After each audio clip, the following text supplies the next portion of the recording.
नमस्कार जी, good morning. क्या हाल हैं आप सभी के? सब लोग एकदम बढ़िया, धुआंधार जीवन चल रहा है। जय श्री महाकाल, जय श्री कृष्णा, जय श्री राम, राधे राधे। सभी देवी देवताओं की जय, सभी भगवानों की जय, और आप सब की विजय हो और सर्वदा विजय हो। सब एकदम बढ़िया। नमस्कार नमस्कार।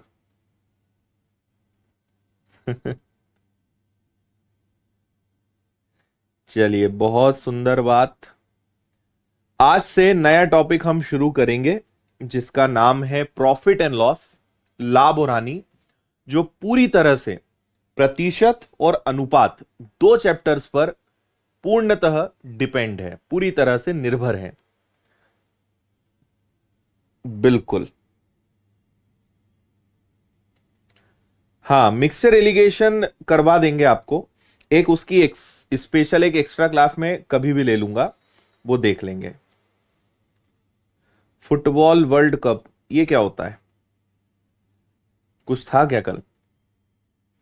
बिल्कुल, थैंक यू थैंक यू। चलिए, पहली बार कमेंट कर रहे हैं, बढ़िया।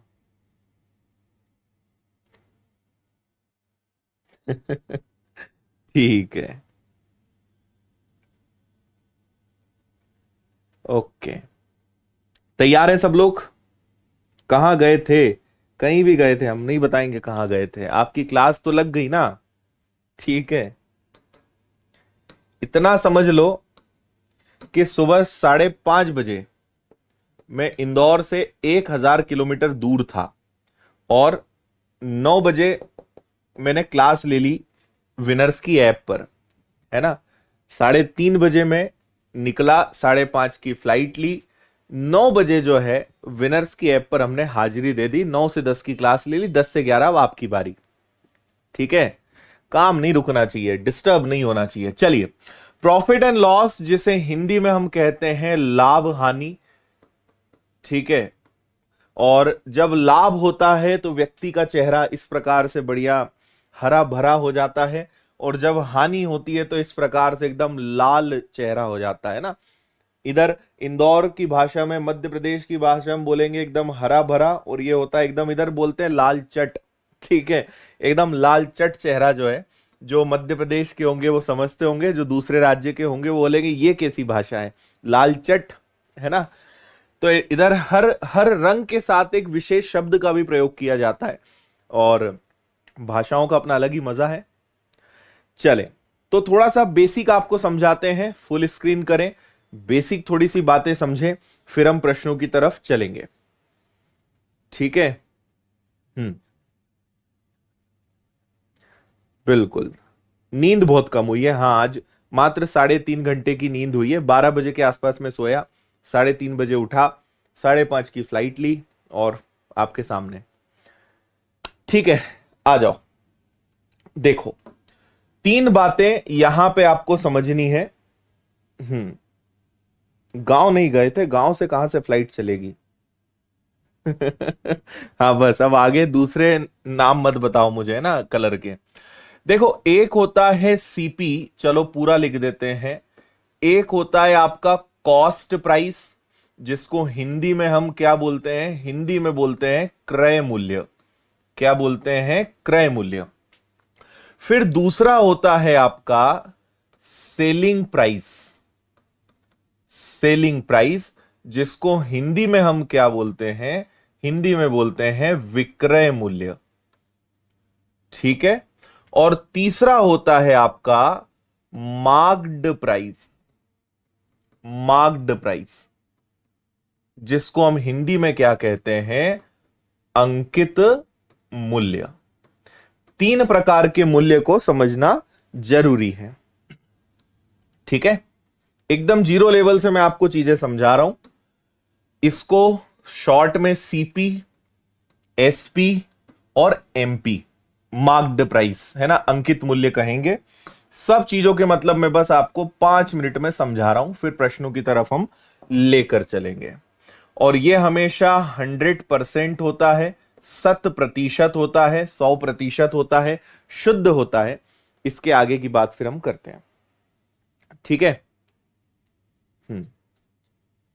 पहले अगर पढ़ा है आपने मुझसे तो फिर आप मत पढ़ो इसको, है ना, या फिर किस बैच में पढ़ा है वो मुझे नहीं पता। चलो, एक बात समझो, बहुत बेसिक बात हम करते हैं। जब भी भाई प्रॉफिट या लॉस कहां से आया? मैंने जितने में कोई चीज बनाई, अगर ज्यादा में बिक गई तो प्रॉफिट हो जाएगा, कम में चली गई तो लॉस हो जाएगा, है ना। तो क्रय मूल्य को हम लागत मूल्य भी बोलते हैं। क्या बोलते हैं इसको? लागत मूल्य भी बोलते हैं, क्रय मूल्य भी बोलते हैं, कॉस्ट प्राइस भी बोलते हैं।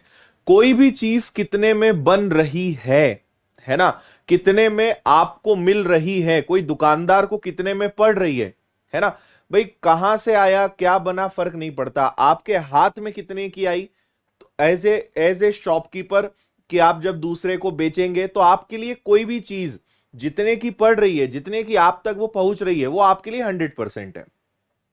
ठीक है, इतनी बात समझ गए। फिर इसके बाद वो ट्रांसफर होगी। अब एक बहुत बेसिक बात करते हैं, एकदम सिंपल सी बात करते हैं। कोई चीज है जो 100 रुपए की है। कितने की है? 100 रुपए की है। अब आपको पता है कि कोई भी चीज आजकल के समय में हमें हमें पता है कि आजकल आप कोई भी चीज को यूं नहीं बेच सकते हैं, है ना। आपको चाहिए कि उसका प्राइस बढ़ाना पड़ेगा। पहले डिस्काउंट ना बहुत नॉर्मल नहीं था, कभी कभी डिस्काउंट्स आते थे, लोगों में क्रेज होता था। लेकिन आजकल क्या हो गया है? डिस्काउंट आपको देना ही पड़ेगा, है ना।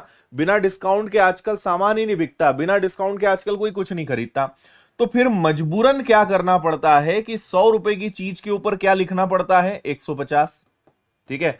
बड़ी बड़ी कंपनीज को देखना, मैं कई बार आश्चर्य करता हूं, जैसे कोई मोबाइल लेना है तो मोबाइल का डब्बा आप देखोगे तो उसके ऊपर लिखा रहेगा 24,999। 24,999 उसकी एमआरपी है, और पता चल रहा है कि फाइनली आपके हाथ में वो 12,000 में ही आ रहा है। ठीक है। हमें बड़ी खुशी होती है कि यार देखो कितना महंगा मोबाइल है और इतने सस्ते में मिल गया। तो कंपनी एमआरपी, इलेक्ट्रॉनिक्स पे तो एमआरपी भर भर के लिखते हैं, है ना। मतलब वो तो बोलते हैं यार, जो मतलब मेरे ख्याल से जो डिजाइन करता होगा, जो प्रिंट करता होगा, उसको बोलते होंगे जो तेरे मन में आए वो लिख लेना, तू तो कोई दिक्कत नहीं है ना, हम जितने में बेचना है वो हम देख लेंगे। कुछ भी लिख देते हैं इलेक्ट्रॉनिक्स आइटम पे खासकर, है ना, कि पता चल रहा है कि 30,000 लिखा है, 5,000 में बेच दिया, कोई भरोसा नहीं बाद में, है ना। तो 100 रुपए की कोई चीज है, इतने की वो बनी, उसको हम क्या कहेंगे? कॉस्ट प्राइस कहेंगे, क्रय मूल्य कहेंगे। आपने उसका प्राइस बढ़ा दिया, इतने की है नहीं, आपने उसका प्राइस बढ़ा दिया, यानी 150 आपने कर दिया। कितना उसके ऊपर छपा रहता है, कितना उसके ऊपर अंकित रहता है, उसको हम क्या कहते हैं? अंकित मूल्य कहते हैं, है ना। अब इसके आगे चालू होता है हम भारतीयों का काम, जिसको बोलते हैं बार्गेनिंग, जिसको बोलते हैं मोलभाव करना, जिसको हम अपना एक जन्मसिद्ध अधिकार मानते हैं कि भैया डिस्काउंट तो लेकर ही रहेंगे। डिस्काउंट नहीं लिया मतलब ईगो हर्ट हो जाएगा, और ईगो हर्ट हम सहन नहीं कर पाएंगे। तो अब हम लेते हैं क्या? यहां पे डिस्काउंट लेंगे। कैसे डिस्काउंट लेंगे? उस कला को आप बहुत अच्छे से जानते हैं, और ये कला हमारे खून में है। ये कभी सिखाई नहीं जा सकती, ना कभी पढ़ाई जा सकती, ना स्कूल में कोई बताएगा। ये तो जन्मजात कला है जिसको लेकर हम पैदा हुए हैं, और ऐसी ऐसी इमोशनल बातें दुकानदार से कहेंगे कि उसको मजबूरी में 120 रुपए में देना ही पड़ेगा, है ना। तो 100 रुपए की चीज है, आपने ऊपर लिखा 150, आपने अपनी कला का प्रदर्शन किया, अपनी शक्ति का प्रदर्शन किया, और आप चीज कितने में लेकर आ गए, 120 की। यहां पे मैं एक चीज और बोलता हूं कि ये तो हम थे जो 120 दे आए, अगर लड़कियां चली जाएं या अपनी मम्मी महिलाएं चली जाएं तो सामने वाले की 100 रुपए की चीज को 90 में ले आए। इतना गजब का पावर उनमें पाया गया है ना, अद्भुत पावर उनके अंदर होता है। तो वो तो दुकानदार को भी जो लूट ले, है ना, दुकानदार को भी जो टोपी पहना दे, वो हमारी महिलाएं, हमारी बहनें, हमारी माताएं हैं। ठीक है, तो इससे आप समझ गए होंगे कि कोई चीज कितने की है वो क्रय मूल्य, आपने प्राइस बढ़ा के लिखा वो हो गया अंकित मूल्य, और उसके ऊपर डिस्काउंट देने के बाद आपने फाइनली जितने में बेचा उसे क्या कहेंगे हम, सेलिंग प्राइस यानी विक्रय मूल्य। क्लियर है बात। तो एक बात आप समझें कि हमेशा हमेशा लाभ और हानि किसके बीच में देखी जाएगी, प्रॉफिट या लॉस हमेशा किसके बीच में देखा जाएगा, तो वो हमेशा देखा जाएगा आपके क्रय मूल्य और विक्रय मूल्य के बीच में, है ना। हमें फर्क नहीं पड़ता कि कितने का डिस्काउंट दिया, हमें फर्क इस बात से पड़ता है कि कितने की चीज थी और मेरे हाथ में आखिरी में आया कितना। भाई 100 की चीज थी, 120 मेरे हाथ में आया, 20 रुपए का क्या है, 20 रुपए का यहां पे फायदा हो गया, लाभ हो गया। ठीक है, चलो आगे बढ़े। ठीक है, आगे बढ़ते हैं। और अगर यहां पे हम देखें, अनुभव है, ये अनुभव है। ठीक है, आगे अगर बढ़े तो कभी भी सेलिंग प्राइस और मार्क्ड प्राइस के बीच में जो डिफरेंस होता है इसी को छूट बोलते हैं, इसी को हम क्या कहते हैं, डिस्काउंट बोलते हैं, है ना। डिस्काउंट भी एक चैप्टर है जो हम प्रॉफिट एंड लॉस के अंतर्गत ही पढ़ने वाले हैं। ठीक है गर्ल्स को बुरा लगा होगा, नहीं, किसी को अपनी तारीफ सुनने में बुरा क्यों लगेगा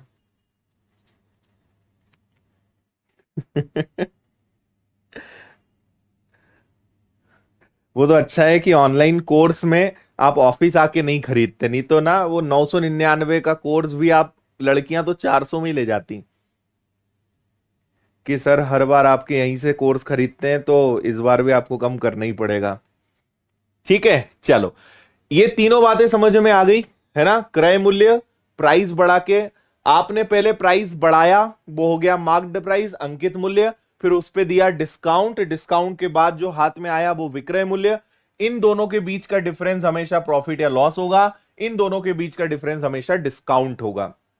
धीरे धीरे चैप्टर जैसे जैसे आगे बढ़ेगा बातें आपको समझ में आने लगेंगी। क्लियर? ठीक है।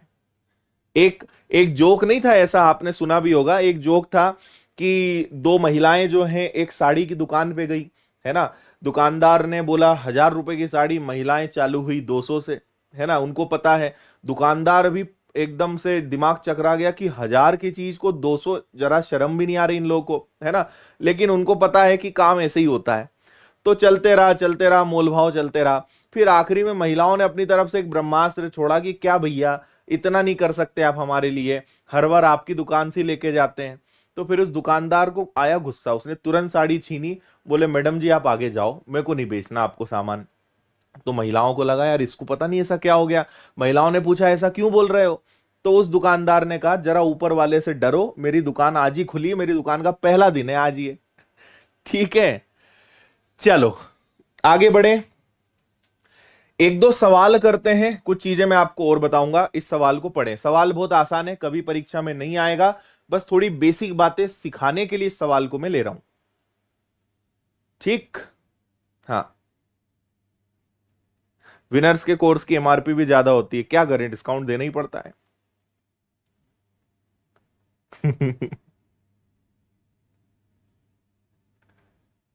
ठीक है। किसी वस्तु का क्रय मूल्य 12,000 रुपए है, इसे कितने रुपए में बेचा जाए ताकि 25% का लाभ हो। मैं आपको यहां पे बहुत सारी छोटी छोटी बातें सिखाना चाहता हूं, थोड़ा ध्यान दीजिएगा। एक बेसिक मेथड देखो, एक बात समझ लो कि लाभ हो या हानि, हम हमेशा कैलकुलेट किस पर करते हैं, हमेशा कैलकुलेट करते हैं कॉस्ट प्राइस पर, यानी क्रय मूल्य पर। ठीक है, हाँ ओके। तो अगर 25% का लाभ हुआ तो हम 12,000 का 25% निकालेंगे। लाभ हो या हानि क्रय मूल्य पे निकालोगे तो 12,000 का 25% होगा। 25% यानी कितना हो जाएगा, 3,000 रुपए। अब अगर 3,000 रुपए हो गया तो आपने क्या करा कि भैया 12,000 रुपए तो था ही, उसमें 3,000 रुपए और जोड़ दो, मतलब कितने रुपए में बेचोगे, 15,000 में। यह आपका आंसर है, मेथड नंबर 1। ठीक, लेकिन मैं आपको ये तो सबको करना आता होगा, मैं आपको एक और बात बताता हूं, दूसरी चीज सुनो। हम जानते हैं कि हर चीज अपने आप में 100% होती है, और अगर आपने 25% का लाभ लिया, भाई प्रॉफिट होगा तो हमेशा जुड़ेगा, याद रखना। प्रॉफिट होगा तो हमेशा 100% में प्लस होगा, लॉस है तो हमेशा माइनस होगा। प्रॉफिट है जुड़ेगा, और लॉस है तो हमेशा क्या होगा, माइनस जाएगा, घटेगा। ठीक है। हम्म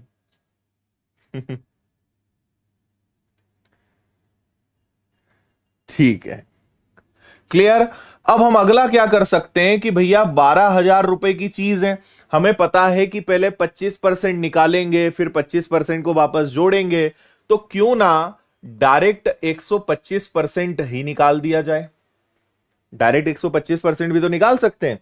तो अगर 125% निकालेंगे तो इससे आपको सीधा जो आंसर प्राप्त होगा वो क्या हो जाएगा, 15,000। भाई 25% निकालकर जोड़ो या डायरेक्ट 125% निकाल दो, बात एक ही है। तीसरा कंसेप्ट समझना, यहां पे एंट्री होती है रेशो की, अनुपात की, है ना। तो रेशो मेथड से हम ज्यादातर प्रश्नों को यहां भी उड़ाएंगे। 25% का मतलब हम जानते हैं 1/4 होता है। याद रखिए, यहां पे जो नीचे होगा उसको कॉस्ट प्राइस, क्रय मूल्य मानेंगे, और जो ऊपर होगा वो होगा प्रॉफिट या लॉस। अगर प्रॉफिट है तो प्लस होगा, माइनस है, लॉस है तो माइनस होगा, है ना। अब हम दोनों का रेशो बनाएंगे, तो एक तरफ लेंगे कॉस्ट प्राइस, एक तरफ लेंगे सेलिंग प्राइस। 4 रुपए की चीज है, प्रॉफिट है तो प्लस होगा, 4 में 1 जुड़ेगा तो 4 की चीज हो जाएगी 5 में, है ना। क्योंकि क्वेश्चन में 12,000 अपने आप में क्रय मूल्य है, कॉस्ट प्राइस है, तो कॉस्ट प्राइस से डिवाइड करेंगे। पूछा सेलिंग प्राइस है, 5 से मल्टीप्लाई करेंगे, अगेन आंसर इज 15,000। तीनों बातें शायद आप समझ गए होंगे।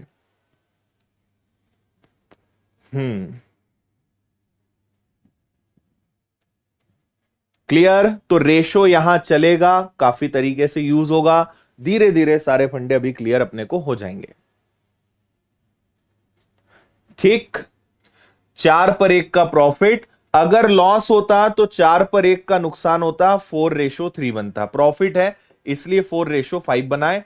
और ये आपने रेशो में सीख लिया कि अगर ये क्रय मूल्य है, कॉस्ट प्राइस है, तो कॉस्ट प्राइस से डिवाइड करेंगे, और अगर विक्रय मूल्य पूछा है तो विक्रय मूल्य से क्या करेंगे, मल्टीप्लाई करेंगे। आंसर आएगा आपका 15,000।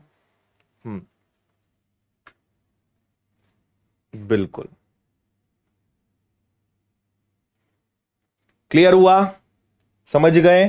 क्रय मूल्य में क्रय मूल्य का भाग देते हैं, विक्रय मूल्य का गुणा करते हैं। आप में से अगर कोई भी ऐसा है, कोई भी देवी या सज्जन है जिन्होंने 2 चैप्टर रेशो और परसेंटेज नहीं पढ़े, तो सबसे पहले आप वो दोनों पढ़िए, तभी आगे कोई करिए। मतलब मैथ्स की आत्मा है वो दोनों, उनको पहले पढ़ो तभी आगे आपको समझ में आएगा। ठीक, चलिए आगे बढ़ेंगे। एक और सवाल देखते हैं, छोटा सा क्वेश्चन पे एक बार नजर डालिए।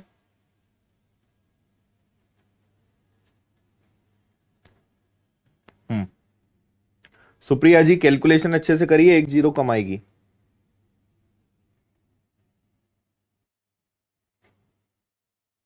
कमेंट सबके दिख रहे हैं, लेकिन जो चल रहा है उसी का आंसर आपको दिया जाएगा, है ना।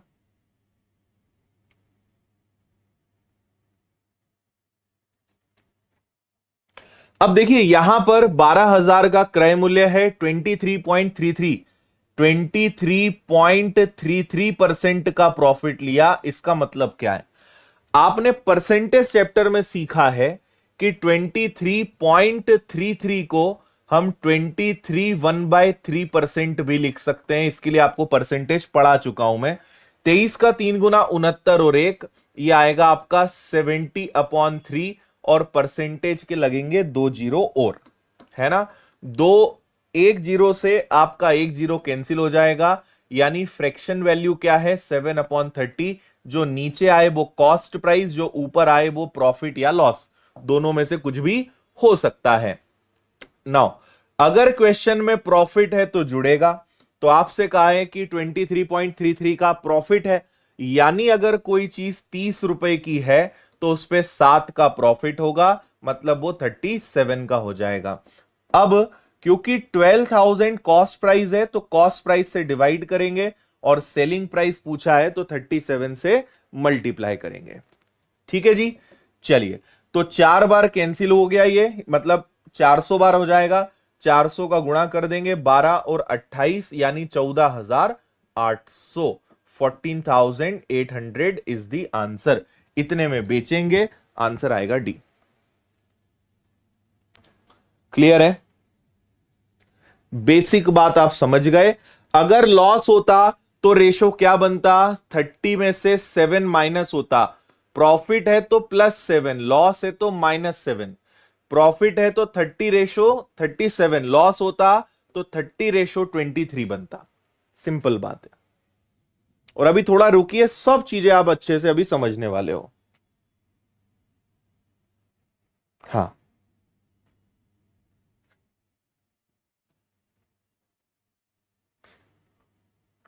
ठीक है। देखो राहुल, हमारा हमारा हथियार हमारे ऊपर ही चढ़ा रहा है। देखो राहुल कैनल करके एक स्टूडेंट है, क्या लिख रहे हैं, सर हम हर बार विनर्स से ही कोर्स खरीदते हैं, लेकिन हम जब भी नया कोर्स खरीदते हैं तो कम नहीं करते आप। हम तो हमेशा विनर्स से ही खरीदते हैं भैया। फीस इतनी कम है कि और क्या कम करेंगे हम। दुकानदार जैसी हमारी भी समस्याएं हैं। समझना, आपको क्वेश्चन नंबर 2 के बाद क्वेश्चन नंबर 47 दिख रहा है। इसके पीछे का मैं पूरा गणित आपको बता रहा हूं। ठीक है, आपको पता है कि इस बैच से मैंने कुछ चेंजेस करे हैं, और हम कुछ नए क्वेश्चंस, नई चीजें, और अब से जितने भी चैप्टर्स आगे आएंगे और जो चैप्टर्स हो चुके हैं, मैं आपको लेटेस्ट 2022 और 2021 के जो आए हुए अच्छे सवाल हैं वो भी करवाऊंगा, या तो चैप्टर के साथ या फिर अलग से क्लास लेना पड़े, लेकिन वो भी मैं आपको कराऊंगा। ठीक है, तो अब मैं इस बार से क्या कर रहा हूं कि ऐसी चीजें जो बेहद आसान है ना, ऐसी चीजें जो या तो बहुत ज्यादा बेसिक है, या बहुत ज्यादा इजी है, या फिर उस लेवल, उस प्रकार के प्रश्न परीक्षा में नहीं आते हैं, ऐसे प्रश्नों को मैं आपको लाइव नहीं पढ़ाऊंगा, लेकिन आपको रिकॉर्डेड दूंगा। तो सवाल उठता है कि क्या ऐसे प्रश्नों को पढ़ना चाहिए? 100% पढ़ना चाहिए, क्योंकि ये आपके बेसिक को स्ट्रॉन्ग करेंगे, है ना। तो इतने क्वेश्चंस का, क्वेश्चन नंबर 3 से लेकर क्वेश्चन नंबर 46 तक के आपको क्वेश्चंस देखने हैं। 2 ऑप्शंस है, एक तो मैं अलग से वीडियो डलवा दूंगा, या फिर आपको पूरा रिकॉर्डेड कोर्स भी मिला है, आप उसमें भी देख सकते हो। देखना जरूर है आपको, क्योंकि उससे आपको सीखने को मिलेगा, है ना। तो वहां हम समय बचाएंगे, लेकिन आगे जो चीजें हैं वो आपको पूरी लाइव में पढ़ाऊंगा, है ना। तो ये आप सब लोग देख लीजिएगा। ये वीडियो में कोशिश करूंगा शाम तक मिल जाए। अदरवाइज आप अगर थोड़े से तकनीकी विशेषज्ञ हैं तो रिकॉर्डेड क्लासेस में ये वीडियो ऑलरेडी है, वहां आप देख लेना। ठीक है, चलो। लेकिन यहां से हम शुरू करेंगे, और थोड़ा मतलब लेवल हो पढ़ाने में तो मजा आता है। वो चीजें ज्यादा पढ़ाने का मन नहीं करता है जो आती नहीं है, लेकिन बेसिक के हिसाब से जरूरी है, तो वो आप आराम से पढ़ सकते हो। उसके 2 फायदे हैं, एक तो आपका भी समय बचता है, मेरा समय बचता है, और इजी चीजें होती है, उसमें समझाने जैसा कुछ होता नहीं है। मस्त 1.5 गुना या 2 गुना 2 टाइम्स पे स्पीड लगाओ, और फटाफट रिकॉर्डेड कभी भी चलते फिरते देख लो, आपका समय भी उससे बच जाता है। ठीक है, करवा देंगे हम। चलिए, क्वेश्चन नंबर 47 पे हम आ गए। इसके पहले हमने टाइप नंबर 9 तक के कुछ छोटे छोटे सवाल पहले हो चुके होंगे, वो आप देख लेना, पढ़ें इस सवाल को, मजा आएगा आपको इस सवाल में।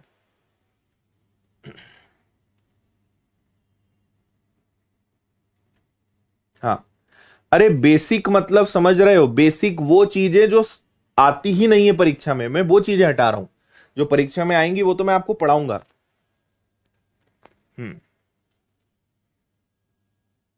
लोग 30-40 क्वेश्चंस में चैप्टर खत्म कर देते हैं, है ना। अपना चैप्टर यहां से शुरू हो रहा है, अभी देखो आप मजा।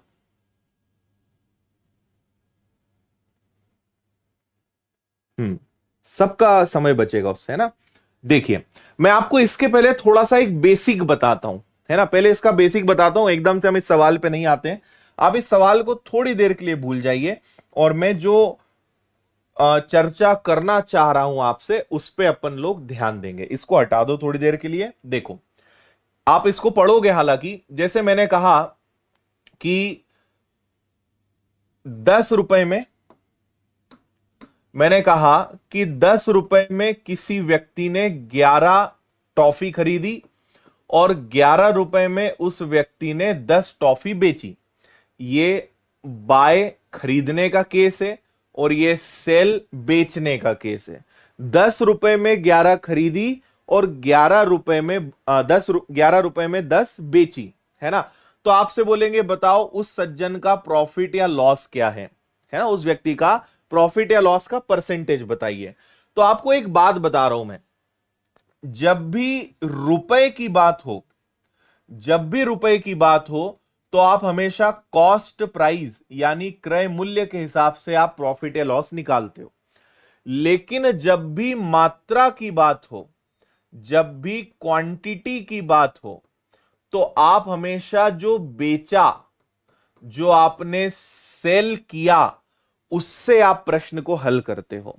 मैं आपको बता रहा हूं, है ना, थोड़ा सा समझना। जैसे हमने 10 रुपए में इसको एक कदम पीछे लेता हूं, इसको ऐसे करते हैं कि 10 रुपए में आपने 11 टॉफी खरीदी और 10 रुपए में ही आपने 12 टॉफी बेची। 10 रुपए में 11 खरीदी और 10 रुपए में 12 बेची। अभी तो आधे से ज्यादा लोग इसी में कंफ्यूज होंगे कि सर यहां प्रॉफिट होना है कि लॉस होना है ना। तो यहां पे होगा लॉस।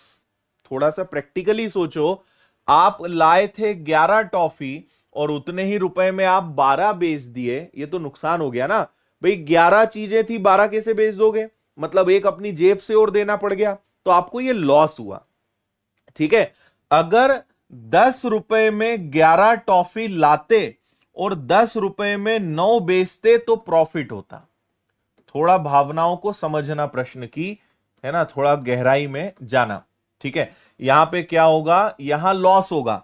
भाई लाए तुम 11 टॉफी थे और वही रुपए तुम्हारे रुपए पे ध्यान दो, 10 रुपए देकर मैं 11 टॉफी लाया, लेकिन मेरे 10 रुपए कब वापस आए, जब मैंने 12 टॉफी बेची। ये तो नुकसान हो गया ना। लेकिन यहां 10 रुपए में मैं 11 टॉफी लाया, लेकिन मेरा वही पैसा 9 टॉफी में वसूल हो गया, ये प्रॉफिट है। तो जब ज्यादा चीजें अपनी जेब से चली जाए तो नुकसान, और अगर चीजें बच जाएं तो अपना प्रॉफिट। ये सारी बात हम किसके लिए कर रहे हैं, ये सारा खेल चल रहा है क्वांटिटी का, मात्रा का। अब समझ में आ गया, चीजें बच रही है, प्रॉफिट है। पैसा देखो, पैसा वापस आ गया ना, 10 रुपए आ गए और 2 चॉकलेट अपनी बची भी है, प्रॉफिट है। 10 रुपए आए लेकिन एक जेब से देना पड़ गया, नुकसान है, उल्टा चलेगा यहां पे, समझे। चलो, अब अगर मैं कहूं कि बताओ यहां पे लॉस कितने परसेंटेज का हुआ, तो मैं आपको जो सिखा रहा हूं, जो टेक्नोलॉजी, वो समझना। आपको ध्यान देना है मात्रा पर, आपको ध्यान देना है क्वांटिटी पर। क्वांटिटी से अगर प्रॉफिट या लॉस निकालना पड़े तो जो बेचा उसको नीचे रखते हैं, रुपए से निकालना हो तो जो रुपए में क्रय मूल्य है उसको नीचे रखते हैं। रुपए को भूल जाओ, मात्रा की टेक्नोलॉजी आप सीखो। तो यहां रुपए सेम है, इसको भूल जाओ। कितने का नुकसान हुआ, 1 का, क्योंकि मैं प्रश्न को मात्रा से हल करना चाह रहा हूं। तो जो बेचा वो नीचे आएगा। बेचा हमने 12 है, मल्टीप्लाई बाय 100 का, 8 1/3% का क्या हुआ भैया, लॉस हुआ। आया थोड़ा बहुत समझ में। ठीक है, अब इसी सवाल को थोड़ा और चेंज करते हैं, जो मैंने पहले लिखा था, है ना। मैंने क्या लिखा था, ये सब आपको जो वीडियो मिलेगा ना बीच में, ये सब उसमें समझाया हुआ है। ये मैं मतलब एक प्रकार से रिपीट कर रहा हूं। 10 रुपए में 11 चीजें खरीद के 11 रुपए में 10 चीजें बेची। अब यहां रुपए सेम थे तो आपने काट दिया, यहां रुपए सेम नहीं है, है ना, तो आपको ऐसे क्वेश्चंस में रुपए को सेम करना पड़ता है। ऊपर 11 का मल्टीप्लाई, नीचे 10 का मल्टीप्लाई, उससे क्या फायदा होगा, ये बनेगा तुम्हारा 110 रुपए, लेकिन 11 11 क्या हो जाएगा 121, 10 का गुणा 11 में होगा तो फिर से 110 रुपए, और 10 क्या हो जाएगा 100। अब देखो रुपए का इक्वल होना जरूरी है ना, रुपए का इक्वल होना जरूरी है, ठीक तो है ना।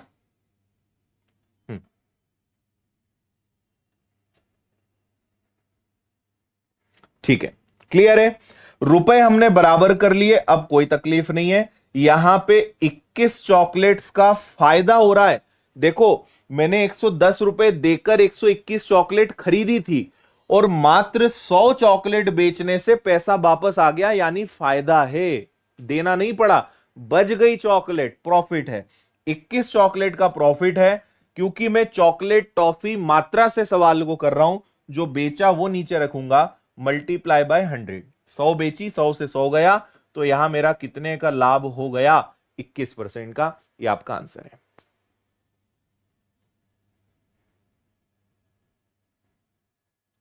आया आप समझ में कैसे करना है। अब इतना करने के बजाय ना यहां एक और हम शॉर्टकट यूज करते हैं, यह भी आपके लिए सीखना बहुत जरूरी है। इस शॉर्टकट को समझना, कभी भी रुपए अलग अलग हो तो हम हमेशा क्रॉस मल्टीप्लाई करते हैं, ये जाएगा ऊपर, ये जाएगा नीचे। 11 का 11 में मल्टीप्लाई करा 121, 10 का 10 में मल्टीप्लाई करा 100। क्यों, ऐसा करने से रुपए बराबर हो जाते हैं, उनको तो वैसे भी काटना है, तो क्या मतलब मेहनत करने से, है ना। क्रॉस मल्टीप्लाई करिए, मात्रा से मतलब रखिए, 21 का अंतर है, नीचे 100 मल्टीप्लाई बाय 100, 21% का प्रॉफिट इज द आंसर। ठीक है, तिर्यक गुणा से आप आसानी से उसको कर सकते हो। ओके है,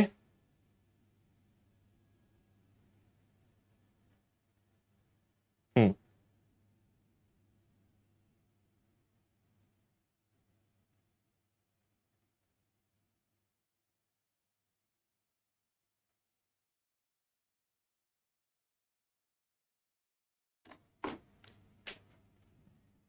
ओके, हम्म, ठीक है। क्रॉस मल्टीप्लाई, एक सवाल मैं आपको और बता देता हूं।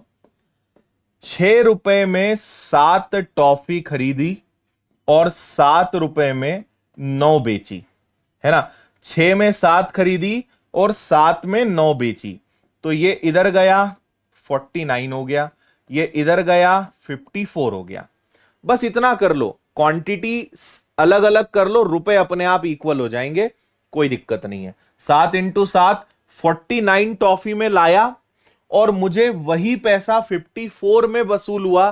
भैया घाटा है इस बार, कितने का घाटा है, 5 का, पर क्योंकि प्रश्न क्वांटिटी में है, जो बेचा वो नीचे, मल्टीप्लाई बाय 100। आगे जो भी आंसर आए, तरीका अब आप समझ गए होंगे कि करना क्या है।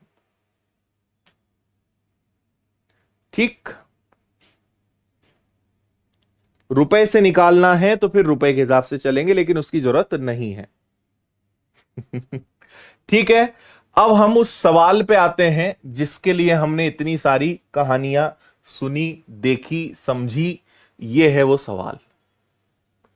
ठीक है, अब सवाल को पढ़ो पूरे ध्यान से, दिलो दिमाग आत्मा तक बिठा डालो इसको अपने, और पढ़ो, हल्के में मत लेना। इसमें भी मजेदार एक चीज है जो मैं आपको सिखा रहा हूं।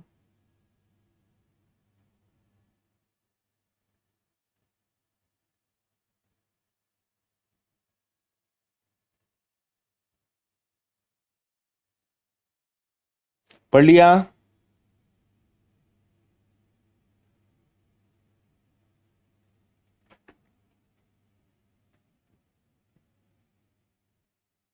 चलिए सुनिएगा बात।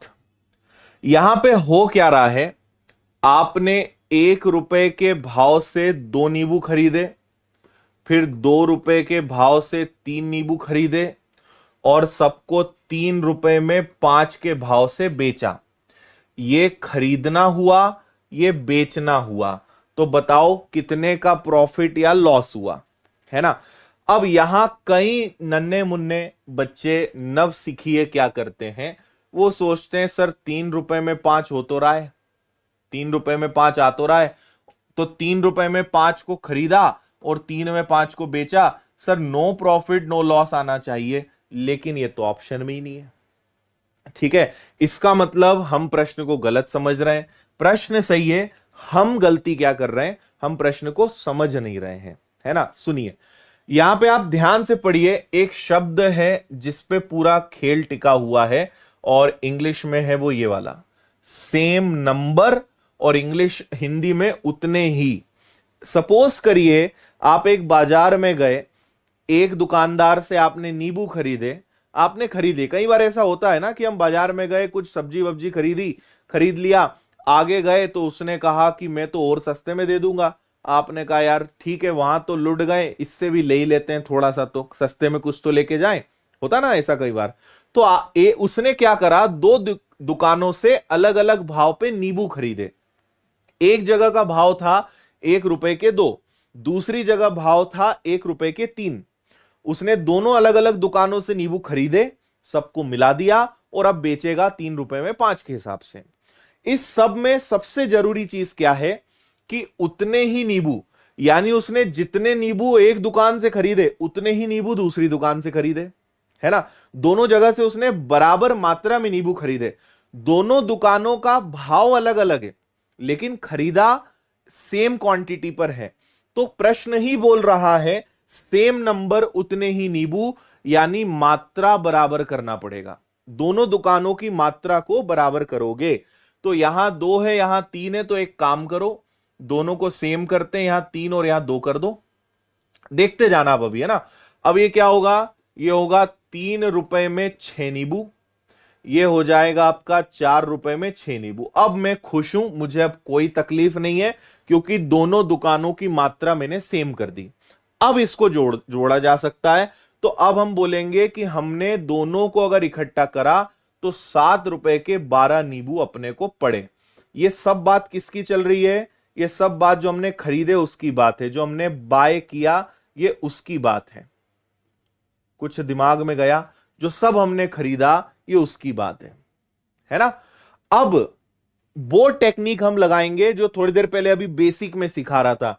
अब ये सवाल पिछले सवाल के जैसे बन गया, कैसे कि मैंने 7 रुपए के 12 नींबू खरीदे लेकिन 3 रुपए में 5 के हिसाब से बेचे। भाई हम ये तो अपना खरीदने का इंटरनल कैलकुलेशन हो गया, सबका हल क्या आया कि कुल मिला के 7 रुपए के 12 नींबू खरीदे, 7 रुपए के 12 खरीदे और 3 रुपए के 5 बेचे। तो अब वही क्रॉस मल्टीप्लाई लगा दो, है ना। 7 और 5 35, 12 तिया 36, ये हमेशा ऊपर जाएगा ही नीचे आएगा, कई बार हम उल्टा लिख देते हैं, 12 तिया 36, 7 इंटू 5 35। ऐसा करने से रुपए बराबर होते हैं, जो मैं आपको पहले ही सिखा चुका हूं, है ना। तो आ जाओ इधर एक, अब यहां पे ये भी इंपॉर्टेंट है कि प्रॉफिट हुआ कि लॉस। हम 36 नींबू लाए और 35 ही बेचे, मतलब एक बच गया और पैसा भी आ गया, मतलब प्रॉफिट है। और क्योंकि प्रश्न मात्रा में है तो जो बेचा वो नीचे, यानी 35 नीचे आएगा मल्टीप्लाई बाय 100। एक नींबू का फायदा 35 पर मल्टीप्लाई बाय 100। 7 से कट गया 5 बार, 7 से नहीं 5 से कट गया 7 बार, 5 से कट गया 20 बार। 7 2 जा 14, remaining is 6/7%। Answer is 2 6/7, option A 2 6/7%। अब समझ में आया या नहीं आया यह बताने का कष्ट करें।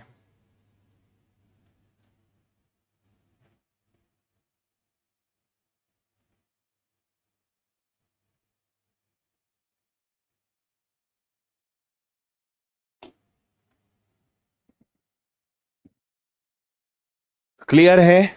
पहली बार थोड़ा पढ़ते हैं तो कंफ्यूजन होता है, आराम से आप इनको एक दो बार रिवीजन करोगे समझ में आएगा। पहले हमने मात्रा बराबर करी क्योंकि प्रश्न में बोला है कि दोनों दुकानों से समान मात्रा में चीजें खरीदी गई है, तो आपने दोनों जगह मात्रा सेम करी, फिर इनको आपने प्लस किया, है ना। तो 7 रुपए में 12 के भाव से नींबू पड़े, बेचे 3 रुपए में 5। ये आपको थोड़ी देर पहले ही बताया था कि लाए 36, 35 बेचे, रुपए बराबर हो गए, एक नींबू अपने पास और बच रहा है, मतलब ये अपना प्रॉफिट है, ये अपना लाभ है। किस पर? बेचे हुए को नीचे रखते हैं, जब भी मात्रा की बात आएगी 35 रखोगे नीचे, गुणा करोगे 100 का। ठीक है। 3 की दर कहां लिखा है? 3 रुपए में 5 की दर, यानी 3 रुपए में 5 नींबू के भाव से चीजें खरीदी। हाँ, इसी प्रश्न को और अगले लेवल पे ले जाते हैं, है ना। यहां पे कवि आपको अब थोड़ा सा और कंफ्यूज करेंगे। अब आप 3 अलग अलग दुकानों से खरीद के इकट्ठा बेचोगे, कर सकते हो, कहीं दिक्कत नहीं है, जो जो आपको बताया बस वो करना है। ठीक है, देखो, एक दुकानदार 2 रुपए में कितने खरीदता है? 5। एक जगह 2 रुपए में 5। अगली दुकान पे गया, वहां मिला 1 रुपए में 2, और आगे गया, वहां मिला 3 रुपए में 4। सबको मिला के बेचा 4 रुपए में 5। सबको मिला के कितने में बेचा? सबको मिलाकर बेचा 4 रुपए में 5। करोगे क्या? उतने ही नींबू, यानी समान मात्रा, सेम क्वांटिटी, बस। हम्म।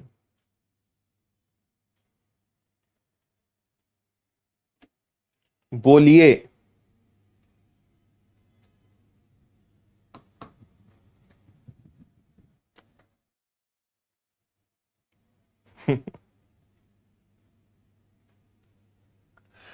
तीनों को सेम बनाओ। 5, 2 और 4 का एलसीएम लेंगे। इनका एलसीएम कितना आएगा? एलसीएम आएगा 20, एलसीएम आएगा 20। सबको 20 बनाओ।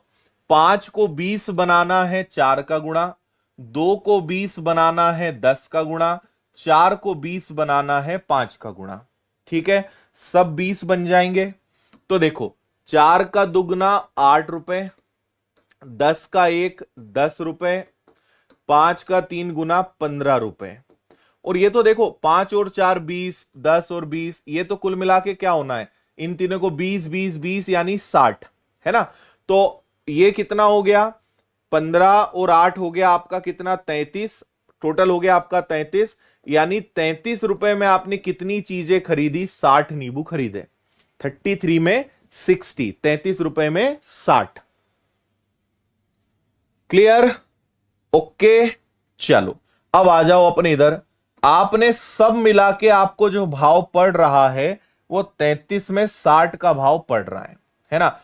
आपने पड़ रहा है आपको 33 में 60, बेच रहे हो 4 रुपए में 5।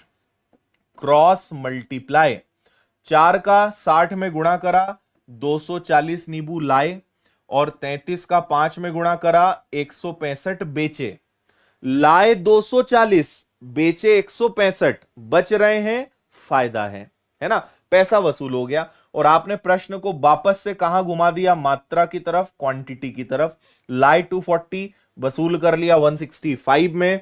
तो आपको यहां पे सीधा सीधा कितने का डिफरेंस है? 75 नींबू आपको बच रहे हैं।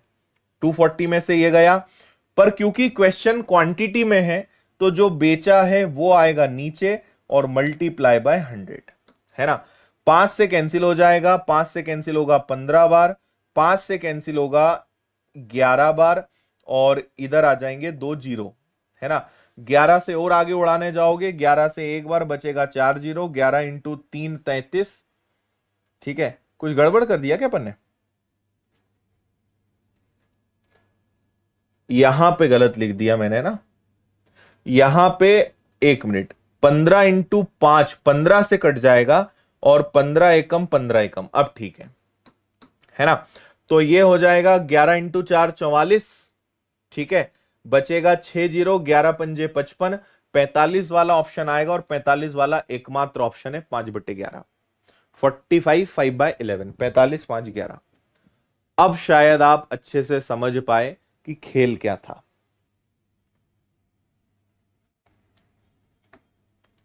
बोलो।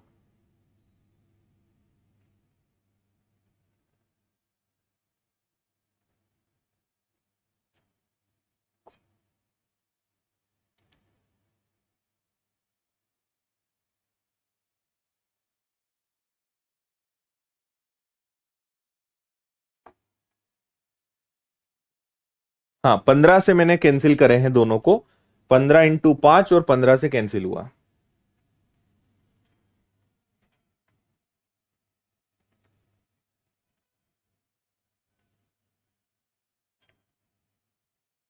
आया सभी को समझ में? सबको 20 बनाया, 20 20 20 60, और इनको जोड़ा 33, 33 में 60 खरीदा, 4 में 5 बेचा, 165, 240, 75 बच रही है, नींबू बच रहे हैं, वही अपना प्रॉफिट है। क्योंकि प्रश्न मात्रा में है तो जो बेचा वो नीचे आएगा, मल्टीप्लाई बाय 100, गुणा करेंगे 100 का। ठीक है, आनंद। अब इस सवाल को और कठिन बनाते हैं। अब इस सवाल को हमने बना दिया मेंस लेवल के लायक। पढ़ो इसको अच्छे से, और जितना आप कर रहे थे वो सब काम करना पड़ेगा। आखिरी में जाके एक बदलाव होगा। आप पहले इसको पढ़ें, अपने लेवल पे करें, फिर हम आपको बताते हैं क्या करना है। ठीक है, 1 मिनट। कुछ गड़बड़ है क्या?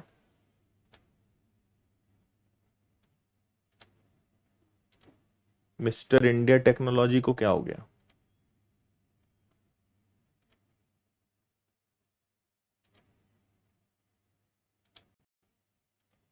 हाँ, अब सही है। अभी क्वेश्चन आपको ठीक दिख रहा होगा। बस पढ़ो और समझो। मैं आपको इसका तरीका बताता हूं। जो अभी आपको बताया था उतना तो करना ही करना है।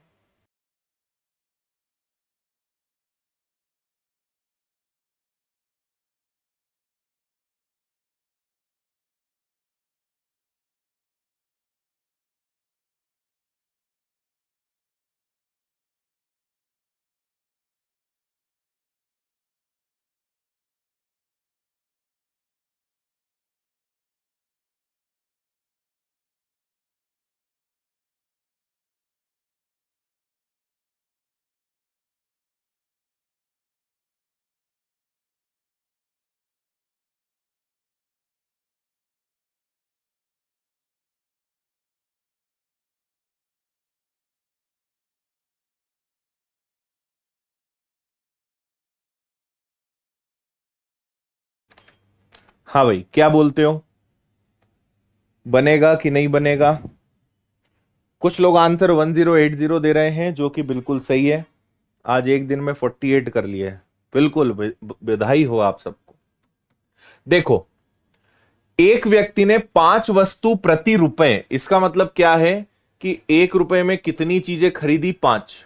उतनी ही 4 रुपए प्रति वस्तु, यानी 1 रुपए की 4, सबको मिलाया और कितने में बेचा? 2 रुपए में 9 के हिसाब से बेचा।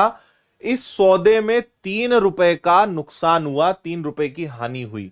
अब ये जो है ना हानि, ये अपने को पड़ेगी भारी। अब 3 रुपए जरूर है, लेकिन बहुत भारी पड़ेंगे आखिरी में जाके। अब तरीका सुनना, ठीक है? पहले तो इनको सेम करो। यहां 4 का मल्टीप्लाई, यहां 5 का मल्टीप्लाई, तो 4 रुपए 5 रुपए, यानी 9 रुपए में 40। इतना डायरेक्ट करते बनना चाहिए। 20 और 20 40, 4 इंटू 1 5 इंटू 1, 9 रुपए में क्या हो गया? 9 रुपए में 40 हो गया। ठीक है, अब यहां 9 रुपए में कितना हो गया? 40 हो गया। 9 में 40 खरीदा और 2 रुपए में 9 बेचा, है ना? कुल कितनी वस्तुएं होंगी? अब आखिरी में आप समझें, ये बोल रहे हैं 3 रुपए का नुकसान हुआ, मतलब मुझे क्या करना है? नुकसान रुपए में निकालना है।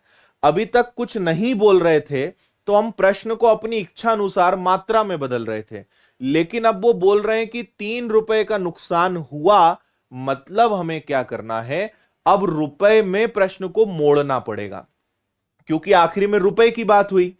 कुछ नहीं बोलते तो हम मात्रा की तरफ ले जाते, पर उन्होंने रुपए में आखिरी में नुकसान दिया है, तो हमें प्रश्न को रुपए की तरफ मोड़ना पड़ेगा, यानी यहां पे मात्रा सेम करनी पड़ेगी, है ना? तो 40 और 9 है, मात्रा कैसे? नीचे 9 है तो ऊपर 9 का मल्टीप्लाई करो, ऊपर 40 है तो नीचे का 40 मल्टीप्लाई करो। इससे क्या होगा? इससे रुपए अलग अलग रहेंगे। भाई मात्रा को बराबर करोगे तो रुपए अपने आप उछल के ऊपर आ जाएगा। देखो आप तो 9 का 9 में गुणा करा 81 रुपए, 9 इंटू 40 360, 40 का दुगुना करा 80 रुपए, और 40 का 9 गुना करा तो 360। इसका मतलब समझ रहे हो आप? इसका मतलब यह है कि अगर 360 चीजों को खरीद कर बेचोगे, उतनी ही चीजों को खरीद के बेचोगे तो 1 रुपए का घाटा हो जाएगा। अगर 360 चीजों को खरीदकर 360 ही बेचा तो 1 रुपए का क्या हो जाएगा? घाटा हो जाएगा, 1 रुपए का लॉस हो जाएगा। जबकि लॉस कितने का हुआ है? 3 रुपए का हुआ है। तो अगर 1 रुपए पर 360 चीजें तो 3 रुपए पर कितना? ये 3 टाइम्स है तो इसको भी 3 टाइम्स करो, 1080। 3 रुपए का अगर नुकसान हो रहा है तो 1080 articles were sold. A is the answer. प्रश्न की भाषा को सीखने पे ध्यान लगाएंगे। हां या ना, समझ में आया कि नहीं आया ये बताओ।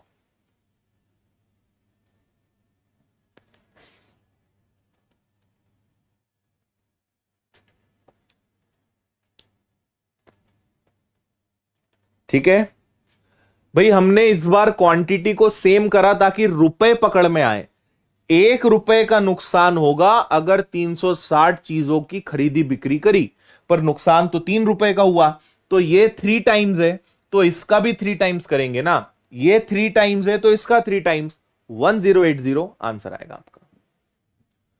पूरा खेल प्रश्न को पढ़ने का है, बस प्रश्न पढ़ा तो सब भेजे में जाएगा।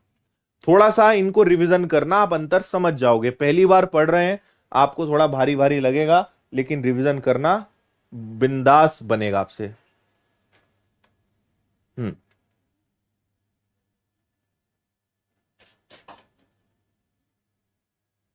ठीक है जी।